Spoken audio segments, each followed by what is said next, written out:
నిరీక్షణ prayer house మరియు centres సంఘముల తరపున సర్వశక్తి సంపన్నుడైన యేసుక్రీస్తు నామంలో మీ అందరికీ నా వందనములు. ఈరోజు దేవుని వాగ్దానం యెహోషువ గ్రంథం 21వ అధ్యాయం 44వ వచనం. యెహోవా అన్ని దిక్కులయందు వారికి విశ్రాంతి కలుగజేశాను. దేవుడు అబ్రహాముకు కనాను దేశమును ఇస్తానని వాగ్దానం చేశాడు. మోషే కాలంలో ఇశ్రాయేలీయులు అరణ్యంలో తిరిగారు. తరువాత యెహోషువ నాయకత్వంలో కనాను దేశం జయించబడింది. 21వ అధ్యాయంలో లేవీయులకు పట్టణాలు కేటాయించిన తరువాత ఈ వచనం వస్తుంది. యెహోవా వారి పితరులకు ప్రమాణము చేసినట్లుగా దేవుడు చేసిన వాగ్దానాన్ని మర్చిపోలేదు. ఇది అబ్రహాము, ఇస్సాకు, యాకోబుకు ఇచ్చినటువంటి వాగ్దానం. వాగ్దానం చేసిన దేవుడు నమ్మదగినవాడు, మాట తప్పక నెరవేర్చువాడు.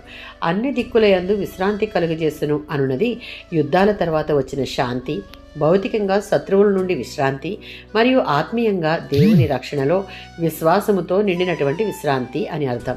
ద్వితీయోపదేశకాండం 12వ అధ్యాయం 10వ వచనం.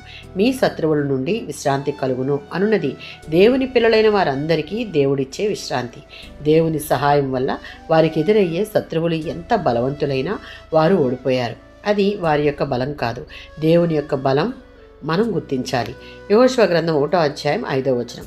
యెహోషువకు దేవుడు ధైర్యపరుస్తూ నీవు బ్రతికినంత కాలం ఎవడునూ నీ ఎదుట నిలువడు అని వాగ్దానం చేశాడు. దేవునితో నిత్య సహవాసం చేస్తూ ఆత్మీయ జీవితంలో క్రమశిక్షణ కలిగి దేవునికి ఇష్టలుగా జీవిస్తే యెహోషువ పొందుకున్న వాగ్దానం మనకు లభిస్తుంది. రోమీయులకు రాసిన పత్రిక 8వ అధ్యాయం 31వ వచనం. అంతేకాదు, దేవుడు మన పక్షంగా ఉంటే మనకు విరోధి అయిన వాడు ఎవడూ లేడు.